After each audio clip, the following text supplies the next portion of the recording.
What's up, everybody? Welcome to another episode of the Barbecue Tips Podcast. I'm Christy Vanover, champion pitmaster, the girl behind one of America's top barbecue websites, girlscangrill.com, and a contestant on Food Network's Barbecue Brawl. I'm here to bring you quick barbecue tips in just a few minutes to help you up your barbecue game. So I've been running a series about KCBS competition meat categories. We've hit on chicken, we've hit on ribs. Today, it's all about competition pork. Pork is actually my best category in KCBS. I have 16 top 10 calls. So today we're going to touch on what the judges are looking for, some of the rules and regulations when it comes to pork, and then my whole trimming, injecting, and smoking process. Let's start with the KCBS rules. So pork is obviously a vague category. There's a lot of different muscles in the pig itself. So here are the muscles that you're allowed to cook in the pork category. There's Boston butt, Boston roast, picnic, collar, and whole shoulder. I will tell you, in my experience, most teams are cooking that whole shoulder, which is also known as the butt when you buy it at the grocery store. You can cook it on any grill as long as your grill's not electric or propane. It does have to have some sort of wood or charcoal source. And when you turn it in, you're allowed to turn it in chopped, cubed, sliced, pulled, diced, shredded, you name it. You can turn it in any way that you want to. You're allowed to cook it with the bone in or the bone out. And I did review the rules for 2024 before the podcast to make sure there wasn't any other nuances. And there actually is one thing in there that I had never noticed before. You're actually allowed to turn the bone in the box so long as you haven't altered the bone in any state. So you can't chop up the bone, which would be really hard, or saw it in half or anything. But you can have the actual whole bone from a pork shoulder in there if you wanted to do that for some reason. One of the rules that has changed over the years is that it used to be that when you cooked your pork, it had to start at a weight of at least 4 pounds. And then from there, you could cut it down throughout the cooking process. But your pork itself, when the meat inspectors came by, it had to be at least 4 pounds. So what a lot of teams would do is they would cook a pork shoulder, but they would trim it down a lot. They would sculpt out that money muscle. They would shave off a lot of the top, and they would get it as small and as close to 4 pounds as possible. They would weigh it, vacuum seal it, and then bring it to the competitions and do the cook from there. So why did they do that? Mainly because there are a couple of muscles, which we'll talk about in a little bit, that are the predominant muscles of a pork shoulder or pork butt that teams usually turn in. So there was really no sense in focusing on cooking the whole pork shoulder when they really wanted to focus on certain cuts and certain parts of that pork shoulder. It was a waste to cook all that extra meat, and it prolonged the cook time because it was a larger hunk of meat. But now the rules have changed. Now your pork butt doesn't have to weigh 4 pounds anymore. So now you can actually sculpt out those muscles individually if you want to and smoke those by themselves. So you could have just a 1 or 2 pound money muscle and smoke that. So that has definitely changed the game, and it's actually changed the way that I cook my pork shoulder. A couple other rules, which are similar to pretty much every other meat, is you have to have at least 6 portions in the box because there will be 6 judges that are going to taste it. So you have to either have enough pulled pork so that there's 6 portions, or if you have money muscle slices, you need to have 6 money muscle slices. One thing you may not realize, though, is that if you have a variety of cuts in there, let's say you have some pulled and some chunks and some money muscle, you don't actually have to have 6 portions of each of those. You could have 3 money muscle slices and 3 slices of chunk and a small pile of pulled pork. Then what's going to happen is, as the box gets passed around, each judge will take 1 portion. They know they have to leave enough in the box for the other judges. So if there's only 3 money muscle pieces and 3 chunks, they know they're not going to take 1 of each because they have to leave enough for judge number 6. So they'll take 1 of those and they'll judge that piece. Now, it's a little bit risky to do something like that because your money muscle might be amazing, your chunk on the other hand maybe isn't. So judge 1 who gets your money muscle slice may score you higher than judge 6 who gets the piece of meat that's not as good. The only advantage I can see to doing this is perhaps if you cooked your money muscles and you really only had 3 good slices out of everything that you had, and you thought that was going to up your score because your money was so good that you didn't want to leave it out, but also you didn't have enough for everybody. I suppose that's a tactic that you could do. My recommendation is just cook at least 6 good pieces of meat, because a judge eats with their eyes first, and even though they know that they're not supposed to alter their scores based on what they expect to see in the box, Again, if they see with their eyes and they see, oh man, I really wanted a slice of that money and I didn't get it, there's a risk that they could score you down. They're not supposed to, but there's a risk that that could happen. So just try to make at least 6 good pieces is my advice. Also, just like every other category, you're allowed to use sauce or not, completely up to you, but you want to make sure that your sauce isn't overpowering and that it doesn't hide the meat itself. The judging categories are the same as they are for all other meats: appearance, taste, and tenderness. And appearance is pretty much the same too. They're looking at that box and they're determining whether or not it looks like something that they want to eat. Is it appealing? Is it something that looks really delicious? According to the Judges Content Update program, the sauce should not obscure the meat. You should not cover that pork with so much sauce that they actually can't see the pork itself. Again, it's a pork category contest, not a sauce category contest. Adding a light glaze of sauce at the end is perfect because it gives it that appearance of moistness and it gives it a little sheen, but you don't want to dollop on so much sauce that they can't see the pork. When it comes to taste, again, seasoning and sauce should not overpower the pork. You want there to be that nice, naturally sweet flavor of the pork. You want to enhance that. You want that to shine through. You don't want them to be overpowered by something that's too salty, too sweet, too spicy. Again, you're looking for that beautiful balance of savory and sweet. I have found, on the West Coast at least, that the judges do really like those fruitier flavors when it comes to pork, like cherry and apple. So if you incorporate that into your sauces or into your wraps, I find that that scores pretty well. If you do decide to put different cuts in the box, make sure that you personally taste each one before you box them up. It's possible that the money might need an extra little pop. It's a larger, thicker cut of meat. Maybe the bacon doesn't need as much because it's got enough glaze and sauce on it. So taste each thing and adjust accordingly so that you can get a nice, even balanced taste profile in your entire box. Like ribs, I think tenderness is the area where some teams struggle when it comes to pork, because you either get a 7 because it's overly tender or you get a 7 because it's tight. And you don't always know, because when you taste it, maybe it's fantastic, but by the time it gets to the judge's table, there's a chance that that tenderness could have changed. And different cuts are going to have different textures. The muscle, for example, should be nice and soft and supple when they bite into it, but not too mushy. The bacon, if you have that or pulled, you don't want that mushy as well. You want there to be some texture in there. If you do chunks, you need to be mindful of the bark on the chunks. A good bark is amazing, but if your bark got a little bit too crusty, then maybe that texture gave it a little bit of pull. So your texture can vary depending on the cuts that you put in the box. So one piece of advice I may have for you is, if you're struggling to figure out where you're going wrong in texture and tenderness, is maybe just focus on one cut of meat. If you don't know if it's your pulled section that's bringing your pork score down or your money muscle that's bringing your pork score down, next time maybe just put money muscle in the box. Maybe just do chunks. Now, I will say I don't have the courage to just do pulled in the box, because I think now judges, even though again they're not supposed to base their scores on expectations, I think they expect to see money. So if you just tested pulled in the box, that'd be a little bit risky unless you made that box look absolutely amazing. There are a couple rules on tenderness that judges are supposed to follow. They're not supposed to use their hands to judge tenderness. They're just supposed to use their mouths. What I mean by that is, there's an old test that some judges used to do called the thumbprint test, where they would take a piece of money muscle, press their thumb on it, and see how it would give or indent, to kind of test the tenderness that way. Or there's the pulled test. They'll take your pulled pork and they'll try to stretch it and see how tight it is or how loose or soft it is. They are not supposed to use those methods when it comes to judging tenderness for pork. It's all supposed to be based on mouthfeel. And with that mouthfeel, the money muscle, as an example, should be moist and easy to bite through.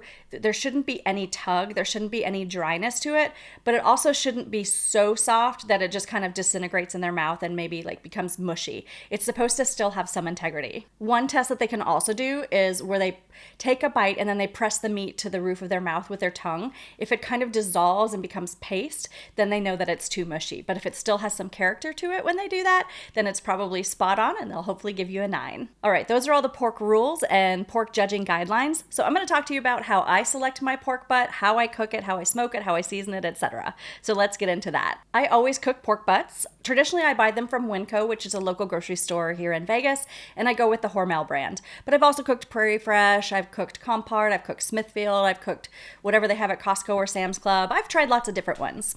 I traditionally look for bone-in pork butts, and there are 2 things that I'm looking for when I see that package in the grocery store case. The first and foremost thing that I'm looking for is the money muscle itself. When you pick up a pork butt, notice the bone. Notice that shoulder blade bone that's kind of on one of the sides. Sometimes it's on the right side, sometimes it's on the left side, because it depends which shoulder you're getting from the pig. But look for that, and wherever you feel the bone on the side, the opposite side is where the money muscle is located. It's almost looks like a pork loin in that it's long and cylindrical, but then it kind of tapers off on one end.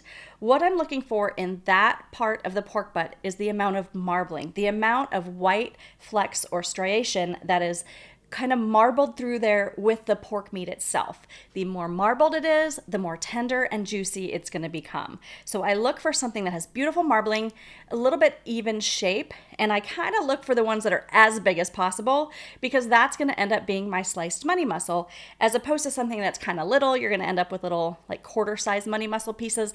I'd rather go for the $half if I can find a good money muscle. The top of the pork butt doesn't usually matter to me, because I'm actually going to not even cook that part. I used to, I don't anymore. If you want to cook that part, cool, go for it. Again, I recommend the same advice. Just look for something that's got some nice marbling in the meat. The second thing that I look for that's most important to me is the bottom side. So the bottom side is going to have a fat cap over it. Right beneath that fat cap, when you flip it over, is what we call the bacon. It's not actually the bacon, it's not the belly of the pig, but we call it the bacon of the pork butt. There's a very thin layer of meat right under that fat cap that is delectable. When you shred it or pull it, it is just a perfect mouthfeel, a beautiful bite, wonderful pork flavor. So what I'm looking for when I flip that pork butt over is that the full fat cap is covering all of that bacon meat. Sometimes you'll see when it gets butchered that there'll be like a part of the fat cap and then a part of the meat exposed. Well, I need that fat cap to protect the bacon. If it's not there, then that bacon meat is going to char and maybe cook too quickly or just get the wrong texture. So again, I look for a marbled money muscle and I look for a full fat cap bottom. Those are the two things I love the most. Now, if I find a money muscle that I love, but the fat cap is not full, I may still buy that pork butt. And what I'll do is I'll take a piece of fat cap, maybe from another pork or from some of my trimmings, and I'll patchwork it and cover up that bacon to help protect it. There's always little workarounds that you can do. I usually buy 3 pork butts. Sometimes I go with 4 depending on the competition, but I'll get those 3 pork butts, I'll take them home, throw them in the refrigerator. When it comes to trimming them up, there are 2 different methods that I've had a lot of success with. Let me talk about the first one. With the first one, I remove the bone entirely from the meat, and then I kind of carve down by the money muscle, and I take off a big chunk of the top of that pork butt. I'm talking about like 2-3 inches worth of meat. That all just goes aside, gets frozen, and I use that to make sausage. Then I use my fillet knife to really sculpt out the money muscle. I want to trim down, there's some veins in there, there's some fat seams in there. I just really want to sculpt it so it has that beautiful kind of rounded, even cylindrical shape. Then again, I trim away some of the stuff on the top. I take out the horn, which is that part of meat that's by the bone, get rid of any of that excess. So what I'm left with is the fat cap bottom with the bacon on top, a thin layer that's maybe 1.5 inches, 2 inches, and then a big kind of scoop of the money muscle on the side. That's method number 1.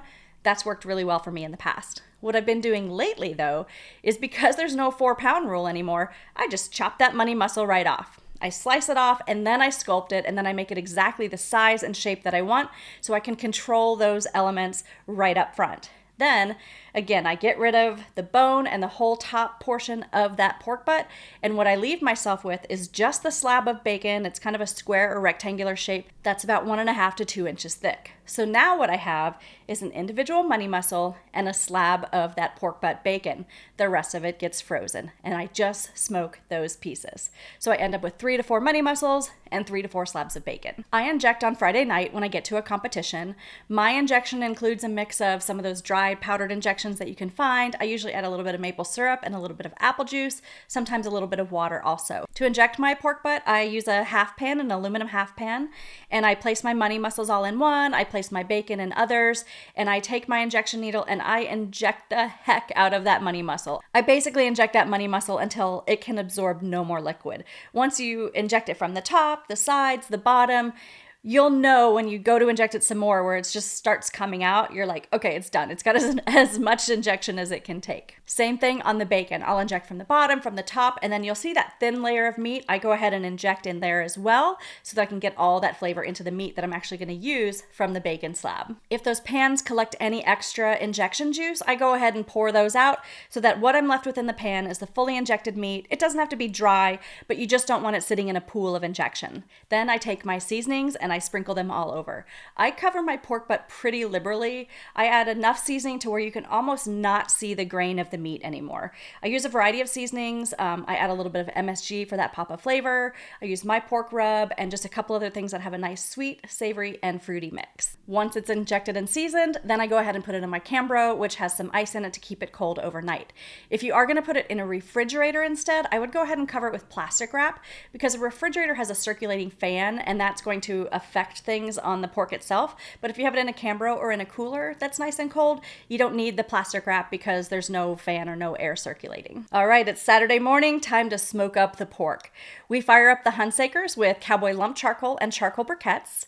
I add some pecan, some hickory, and some cherry wood in there to just add a little bit of extra fruity flavor. And we set that dial to 300 degrees. Now, I usually light my pits about an hour before I put the meat on. If I am at a high altitude location though, I will light them about an hour and a half before because it seems to take longer to get the clean smoke. I think it's just because of the thin air. It takes longer for everything to get steady. So when I'm at like sea level, it's usually 45 minutes to an hour before. When I'm at higher elevations, I usually go for 90 minutes. The way my Huntsaker drum is set up is that I have a multi-rack level. So on the bottom rack is where I place a half pan full of warm water, and then I put the upper rack on top of that.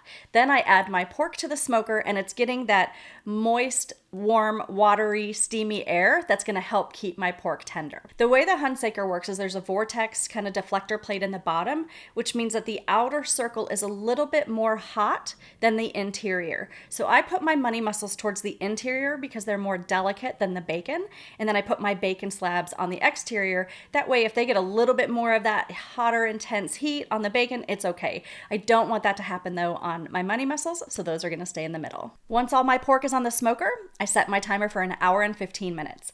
Then every 20 to 30 minutes or so, I go back on the smoker and I check them and I spritz them. Even though we've got the water pan, you always just want to add a little bit more moisture. You can spray them with butter, with apple juice, with apple cider vinegar, with water, whatever your flavor profile preferences, you just want to add a little bit of that moisture so that it just really helps moisturize that meat and keep it tender. After an hour and 15 minutes, I go out and check on it, and then I actually flip everything over. Because I'm cooking on a drum smoker, that heat is up from the bottom. I want to get a little bit more even color, so I turn things over, and I cook them for about another 30 minutes. What I'm looking for at this point is for the money muscles to have a nice, even, beautiful mahogany bark, for there also to be some bark on that bacon, and I also want the internal temperature to be about 165 to 175. Then I take everything off the smoker and bring it inside, and this is where it's time to wrap. When I wrap my pork, it's actually really similar to how I wrap my pork ribs. I add butter, sugar, maple syrup, some glazes like maybe a Tennessee Red from Blues Hog, or maybe like a cherry habanero Cosmos Q rib glaze. You want to add sweetness, fruitiness, savoriness, add a little bit more rub in there so you do get that extra saltiness to kind of balance out all that sweetness, and wrap everything up tight. One thing that I should mention is when I did the first style trimming that I described, where the bacon was attached to the money muscle still, this is the point where when I take it off the grill, I would actually separate my money muscle. I would cut it off and I would wrap my money muscle separate from the bacon itself. But now that I actually cook them separately, that's been already done for me, which is kind of a time saver and a little bit easier and cleaner. Whichever trimming method you use, you just want to make sure that you wrap your money and you wrap your bacon. One thing that is important when you're wrapping your bacon piece is that you want the fat cap to be up. We've already hit that fat cap with so much heat and so much intensity that it has cooked the bacon meat perfectly, but I don't really want that much more intense heat going up to that bacon, so I'm going to flip it over. The fat cap is now on top, and that will help protect the bacon meat even more. Then you wrap it up tightly, head back out to the grill. This is where temperature really matters. The grill is still set at 300 degrees, and I'm going to place my money muscles in the center again, and the bacon pieces around the edges where the heat's just a little bit more intense. For me, I have found that cooking my money muscle to an internal temperature of 211 to 214 is usually perfect. Tenderness is on point. The temperature will vary depending on your altitude, your humidity, and some other factors like weather. So you also want to just pay attention to the feel. Don't always go by the number. Place your probe in the meat. It needs to glide in smoothly like a soft ripe peach, as opposed to like a peach that's not quite fully fresh yet, that's got a little bite to it. You want that like soft, kind of gentle, almost buttery feel to it. But for me, again, most of the time that temperature is like 211, 214. I have found if I go below that in temperature, like 207 to 209, that my money mussel is perfectly tender when it's on my counter. But when I go and taste it 15 minutes after I turn it in, that's when it tends to seize up. And so that's where I think my tenderness scores in the past were suffering, which is why I go a little bit higher. It gives that forgiveness time so that when it does start to seize up, it's gotten moist enough that it can kind of correct itself and then be at the perfect temperature. Now, I know I'm telling you a temperature number, but really you have to trust your instincts, and here's why. When I cook in Nevada, Arizona, or Utah, that 211 to 214 is usually perfect because I'm cooking in an arid environment. All three of those locations are pretty dry.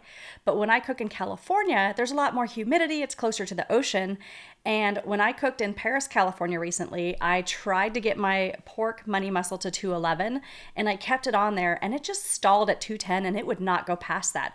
I kept cooking it, and then finally I said, quit thinking about the number, Christy, and I just probed it and realized it was definitely done. So focus on the feel of your probe more than the number.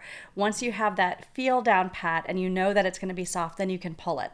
So 211 to 214 is my guide, especially in arid climates, but you might want to go above or below that depending on where you're cooking. For the bacon meat, I'm actually aiming more for like a 200 to 205. It doesn't have to be quite as soft, quite as tender, because it's not going to seize up like the money mussel does once it gets a little bit cooled down. So once both of my meats reach their ideal temperature or their ideal feel, I take them off of the grill, I keep them wrapped in their foil, and I place them in the Cambro with the door closed, and I just wait until it's time to prep my pork box. Once it is time to prepare my box, I usually do this right after ribs are turned in. I take the money mussel out first and I place them each in a 2-pound loaf pan. I pour some of that jus in the loaf pan and I brush them with sauce. Then I put them back out on the smoker for just like 3 to 5 minutes. It's not too long, it's just enough to set the sauce. While all that's happening, I take my bacon out of the foil, and you're going to want to remove that top layer of fat. You don't want that at all. What you're going to be left with is this really kind of stringy pork. Those are the pieces that I'm looking for. I pull out all of those pieces and I kind of test them and feel them. Are they too soft? Are they too hard? Is there too much bark on it? Maybe the meat got exposed and it got a little bit too barky. I'm really looking for and feeling for those exact pieces that I want, and I set that aside in a pile and I add some more jus on there, some more sauce and some seasoning, and taste it. Kind of give it that mouthfeel test and see if it's something that's going to work to put in the box. Now you will see that people turn in their bacon in different ways. Sometimes people will take that strip of bacon and they will make it this perfectly symmetrical, beautifully scraped piece of almost like pork spaghetti. And they will layer it in their box in these beautiful symmetrical patterns, and that's great. I personally don't do that, but those boxes are beautiful. Sometimes what they'll also do is with that, they'll mix in some tube meat. So you'll find the tube meat more on top, which I personally trim off, but if you left your tubes, they'll take that, and that's the same type of pork that is stringy, almost like string cheese, and they'll mix that in there. And the reason they'll do that is because they'll get a little bit different texture. Sometimes that bacon meat can have a little bit more firm texture, whereas the tubes can be a little bit more soft, or vice versa, depending on how you're cooking it. And so it gives it a nice textural variety in the box. For me, I just like the bacon itself. I don't make it all symmetrical and pretty. I just put it in the box like you're gonna get a nice barbecue platter of meat, but I do mix in a little bit of that bark, so I give it some textural variance. Once I take the money mussel off the smoker, I place each one on my cutting board and I slice off an end cap and I taste that. Usually I know right away when I'm cutting with my serrated knife. If it's too soft, it's gonna kind of start to shred when I slice it, and if it's firm, there'll be a little bit of resistance, but I still go ahead and taste it just to see which one has the best tenderness. And then from there, I decide how thick or thin my slices are. If your pork money mussel is overcooked, you're going to want to go with thicker slices. That way it gives a little bit more resistance in the bite. If you make them too thin, they're just going to mush and just be kind of soft and yucky. If, however, your money muscle is too tight, it didn't get as tender as you wanted, make those slices just a little bit thinner, and that will give it a better mouthfeel. Honestly, the biggest thing I struggle with money muscle is shape and size and getting 6 good pieces. I like to do the thicker pieces, but it's hard to get 6 symmetrical pieces out of one money muscle if they're too thick, because a money muscle is only so big. So if you in advance, when you're trimming, try to shape at least 2 money muscles to be as close to the same size as possible.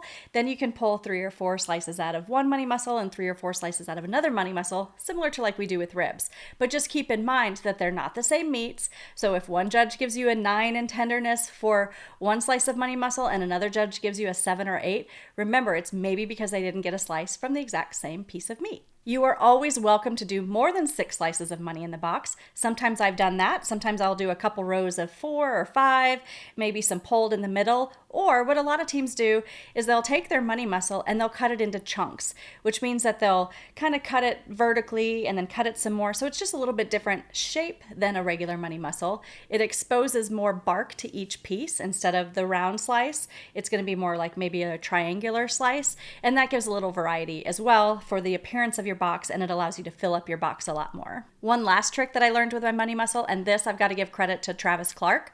When I slice my money muscle, in addition to adding sauce and more of that jus, those pan drippings, I sprinkle it with my rub, and I actually kind of massage that rub and that sauce and that jus into the meat itself. That really adds more flavor to the meat, but what it's also doing is helping to break up that muscle just a little bit more to add a little bit more tenderness. Now, if you've already gone a little bit over in your tenderness, don't massage it too hard, because then you're just going to make it mushier than it already is.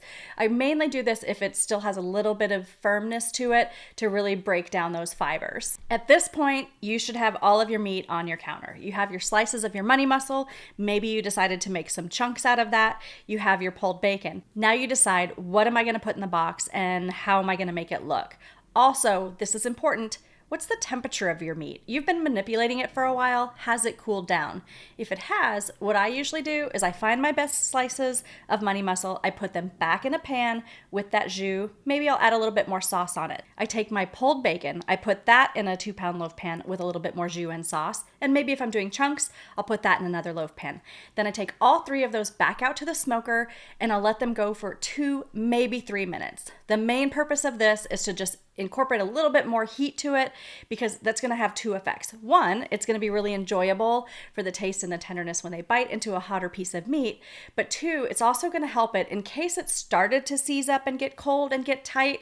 That's just going to kind of re-amplify it so that it gets that heat again, so it kind of maintains its integrity when it goes into the judge's 10. After that 2 to 3 minutes, I take them out of the smoker and I have my box of greens all ready, and I go ahead and I put everything in the box. There are so many different arrangements that you can do with your pork box. It's completely up to you. Some people will just do a beautiful diagonal of money muscle, and that's fine. You don't have to have a full box of pork. Put your best meat in the box. If your money's not good, don't put it in. If your pulled's not good, don't put it in. Just make sure you have 6 pieces of fantastic meat in the box. I usually will do maybe a diagonal of slices with maybe a corner of chunk and a corner of pulled. Sometimes I'll do 2 rows of money muscles with some pulled in the middle, or maybe chunks in the middle and then pulled on the side. I really kind of mix things up. There's even an L pattern you can do with like 3 or 4 slices of money going down the box and then 3 to 4 in the front of the box. That's a really good tip if your money muscle is not symmetrical, because it doesn't have to look like a beautiful straight line of 6 pieces. And then just do something in the middle, maybe chunks or pulled, or even more money muscle slices if you'd like. You can do the arrangement however you want. You're not judged on creativity of placement, but what you are judged on is appearance and does that meat look fantastic. So put it in there, showcase your best pieces, give it a little bit of glaze at the end, but again, not too much sauce, because like we talked about in the beginning, you want to be able to see the meat. The judges want to judge the meat. They don't want to judge the sauce itself. And then use a wet paper towel or Q-tip to clean up your box. Give it one more look. Take that photo so you can share it on Instagram and close your box up and get it into the judges. Make sure you do wait at least 15 minutes to try some of your pork. That way you give time for the pork to cool down so it's similar to what the judges tasted. And then go ahead and score yourself. Use one of those KCBS comment cards. Look at the comment options on there. I touched on those in one of my earlier podcasts. Ask yourself, is it too mushy? Is it too tight? Is it just right? Could it have used a little bit more salt or a little bit more sweetness? Think about those things. If I'm at a comp with you, feel free to let me try your meat. I will warn you though, I am 100% honest. I'm a certified barbecue judge. I'll let you know if I think it needs a pop of sugar or a pop of salt, or if it's absolutely perfect. I'll let you know if I think it's a little on the mushy side or a little on the tight side. Either way, I want to give you my honest feedback because that's only going to help you become better. If I just tell everybody, great job, that's wonderful, then it's not going to help you improve. So look for those people in your life who are going to give you the honest feedback. I hope these competition barbecue tips have been helpful for you guys. As always, you can go to my website, girlscangrill.com. I have thousands of barbecue tips, hundreds of barbecue recipes, including some pork tips on there. As always, you can find me on all the socials at Girls Can Grill. If you have questions, leave me a comment in the show notes, leave me a DM on social, shoot me an email, whatever. I'm happy to answer all of your questions. If you guys enjoyed this podcast, it would mean the world to me if you would subscribe, hit like, leave a comment. Let me know what you want to hear about in future podcasts. If you guys are competing this weekend, best of luck to you. I hope you get those pork calls. And until next time, happy grilling.